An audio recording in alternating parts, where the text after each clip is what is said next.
యాదవ్ సంఘ నేతలు అయితే ఉన్నారు. వాళ్ళతో మాట్లాడి తెలుసుకుందాం వాళ్ళ స్పందన ఏ విధంగా ఉంది కాంగ్రెస్ ప్రభుత్వం పైన, ఇక్కడ వాళ్ళ సంఘాల్లో ఉన్న ప్రజలు ఏ విధంగా ఫీల్ అవుతున్నారు అనేది కూడా. నమస్తే అండి. నమస్కారం అమ్మా, నా పేరు బడుగుల నాగార్జున యాదవ్, యాదవ రాజ్యాధికార సాధన సమితి వ్యవస్థాపక అధ్యక్షుడిని. చెప్పండి. సో ఎలా ఉంది రేపు ఇప్పుడు జూబ్లీహిల్స్ లో బై ఎలక్షన్స్ అనేవి రాబోతున్నాయి, ప్రజల స్పందన మీకు ఏ విధంగా కనిపిస్తుంది అంటారు? కాంగ్రెస్ ప్రభుత్వం ఏ విధంగా పనిచేస్తుంది? మొత్తానికి చూస్తే మీ అనాలిసిస్ ఏంటి, ఎలా కనిపిస్తుంది? ఆల్రెడీ విజయం మాకు ఖాయమైనది. ఇది ఎన్నికలు గెలుపు కోసం ఆల్రెడీ గెలుపు మాకు ఖరారైంది. ఓన్లీ మెజార్టీ కోసం జరుగుతున్నటువంటి జూబ్లీహిల్స్ బై ఎలక్షన్స్ ఇవి. ఎందుకంటే కాంగ్రెస్ పార్టీ బీసీ బిడ్డ అయినటువంటి మా జాతి బిడ్డను నవీన్ యాదవ్ గారికి కేటాయించడంతో గెలుపు ఇక్కడ ఖాయమైంది. ప్లస్ లోకల్ లీడరు జూబ్లీహిల్స్లో 50 సంవత్సరాల నుంచి వారి కుటుంబం సామాజిక ఎన్నో కార్యక్రమాలు చేసుకుంటూ ముందుకెళ్తున్నది. గతంలో నవీనన్న గారు కూడా ఎంఐఎం పార్టీ నుంచి నిలబడ్డారు. ఆ తర్వాత ఎన్నికలలో కొన్ని పొత్తుల రూపంలో మా కూటమి రూపంలో అన్నకి టికెట్ రాకుండా కొన్ని రాజకీయ శక్తులు అడ్డుపడము, తద్వారా రేవంత్ రెడ్డి గారు ఇవన్నీ పరిశీలించి ఈ బై ఎలక్షన్స్లో అన్నగారికి సీటు కేటాయించడము. ఎప్పుడైతే అన్నగారికి టికెట్ ఖాయమైందో ఆ రోజే గెలుపు అయిపోయింది. మేము గెలిచాము. కాకపోతే ఈ పోటీ అన్నది ఓన్లీ మెజార్టీ కోసం. బీఆర్ఎస్ పార్టీకి కాంగ్రెస్కి నవీన్ అన్నకి ఎంత మెజార్టీ వస్తుంది అని చెప్పేసి ఈ ఎలక్షన్స్ జరుగుతున్నాయి.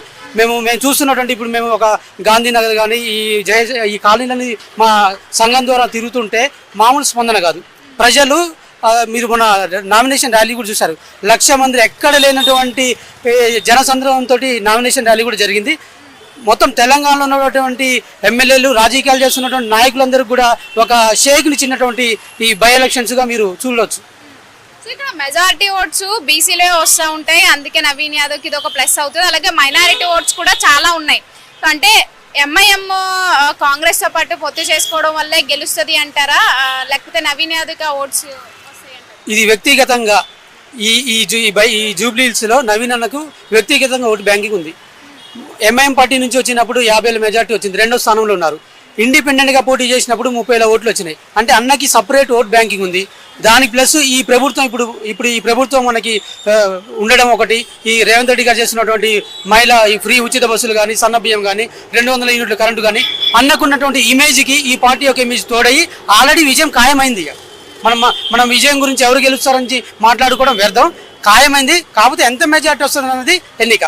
ఇక్కడ అభ్యర్థి కోసం చూస్తే నవీన్ యాదవ్ ని అలాగే వాళ్ళ నాన్నగారు శ్రీశైలం యాదవ్ ను కూడా రౌడీ షీటర్లుగా ఇక్కడ పేర్కొంటున్నారు. సో దీన్ని ఏ విధంగా చూస్తారు? నిజంగానే వాళ్ళు రౌడీ షీటర్లు అంటారా? ఏమంటే రాజకీయాలు చేస్తున్నారు. మీరు ఏ మాట అయితే రౌడీ షీటర్ అని చెప్పేసి ఆ బురద జల్లే మాటలు ఉన్నాయో ఆ వ్యక్తులు రాజకీయాలు చేస్తున్నారు. అన్న రాజకీయాల నుంచి వచ్చినటువంటి వ్యక్తి కాదు. చిన్న శ్రీశైలం యాదవ్ గారు రాజకీయాలు చేయలే. వాళ్ళు ప్రజల నుంచి వచ్చినటువంటి నాయకుడు, ప్రజానాయకుడు. ఇప్పుడు ప్రజానాయకుడికి అవకాశం వచ్చింది, రాజకీయ పార్టీ అవకాశం ఇచ్చింది. అందుకే రాజకీయం చేసేవాళ్ళు రాజకీయం అది. రాజకీయాలు ఎట్లుంటాయంటే ఒకళ్ళు ఎదుగుతుంటే బీసీ బిడ్డ, మీరు బీఆర్ఎస్ చూసుకోండి, బీజేపీ చూసుకోండి, అగ్రవర్ణాలకు ఇచ్చారు.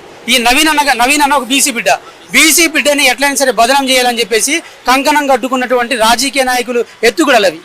రాజకీయం అంటేనే ఎత్తుగడలు.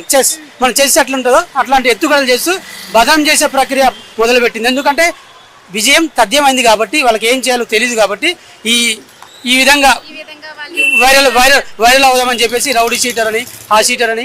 ఇప్పుడు నేను అడుగుతున్నా, భారతదేశంలో ఎమ్మెల్యే అయినటువంటి ఏ వ్యక్తి అయినా సరే పోలీస్ స్టేషన్లో ఎఫ్ఐఆర్ లేకుండా ఉన్నటువంటి ఒక స్వచ్ఛమైన వ్యక్తిని కేటీఆర్ గారు కానీ, హరీష్ రావు గారు కానీ, మన ఈ ఆరోపణలు చేస్తున్నటువంటి వ్యక్తులు ఎవరైనా సరే చూపించగలుగుతారా? ఇది ఒక సవాల్గా నేను విసురుతున్నా. చూపిస్తారా? జరగని పని. మన భారతదేశం లేదంటే రాజకీయం అంటేనే లాగడము, గుంజడం అనేవి ఉంటాయి అనమాట.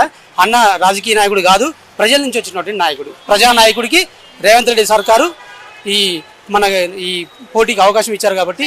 సూతును ఓవైసీ కూడా నవీన్ యాదవ్ గారితో నిన్న కలిసారు, ఆయనతో మాట్లాడడం జరిగింది. సో ఇదంతా చూస్తుంటే నవీన్ యాదవ్ ఎంఐఎం క్యాండిడేటా లేకపోతే కాంగ్రెస్ క్యాండిడేటా అని చెప్పేసి డౌట్స్ వస్తున్నాయి.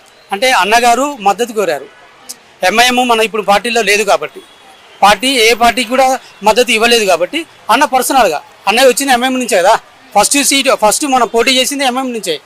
వారి యొక్క ఉన్నటువంటి వాళ్ళ గురువు గారిని బ్లెస్సింగ్స్ అడగడం జరిగింది. అందుకు తప్పే ఉంది. పోటీలే లేరు, నాకు మద్దతు తెలపండి, నాకు అవకాశం వచ్చింది, మీరు నాకు సహాయ శాఖలు అందించండి అని చెప్పేసి కోరడం జరిగింది. అన్న కాంగ్రెస్ అభ్యర్థినే. అన్న జూబ్లీహిల్స్ లో కాంగ్రెస్ అభ్యర్థి అంటే నవీన్ యాదవ్. ప్రతిపక్షాలు ఆరోపిస్తున్నాయి అనమాట, ఎంఐఎం కాంగ్రెస్ ఎప్పటికీ ఒకటే, తర్వాత ఏదైతే హిందువుల మీద జరుగుతున్నాయో వీటన్నిటికీ కూడా కాంగ్రెస్ స్పందించిపోవడానికి కూడా రీజన్ ఇదే అంటున్నారు. ఎందుకంటే రీసెంట్ గా గో సంరక్షణ యువకుడి పైన కూడా కాల్పులు జరిగాయి, అది ఎంఐఎం పార్టీ వాళ్ళే చేశారు. అయినప్పటికీ కాంగ్రెస్ అసలు స్పందించలేదు, పోలీస్ వ్యవస్థ కూడా అంత స్ట్రాంగ్ గా లేదు. అందుకే ఆయన పైన అంటే హిందూ అయి ఉండి అతని పైన ఇలాంటి గన్ కాల్పులు జరిగాయని చెప్పేసి అన్నారు. దీనిపైన తర్వాత కూడా ఎప్పుడు బయటకు వచ్చి మాట్లాడలేదు కాంగ్రెస్. మనం ఎవరైనా సరే హింసని ప్రేరేపిస్తామా? కొట్టుకోండి తన్నుకోండి మనం ఎవరైనా చెప్తామా? వ్యక్తిగతంగా చెప్తామా? చెప్పాను కదా, నేను ఫస్టే చెప్పాను, వాళ్ళు రాజకీయ దుమారం రేపడం కోసం, రాజకీయంగా లబ్ధి పొందడం కోసం నోటికి ఏదో సరి మాట్లాడడం జరుగుతుంది. నేను ఒకటే విషయం చెప్తున్నా, మీరు రాజకీయాలు ఆల్రెడీ మనకి విజయం తథ్యమైంది కాబట్టి అది వారం లేనటువంటి దానిగా మనం పరిగణించుకోవచ్చు.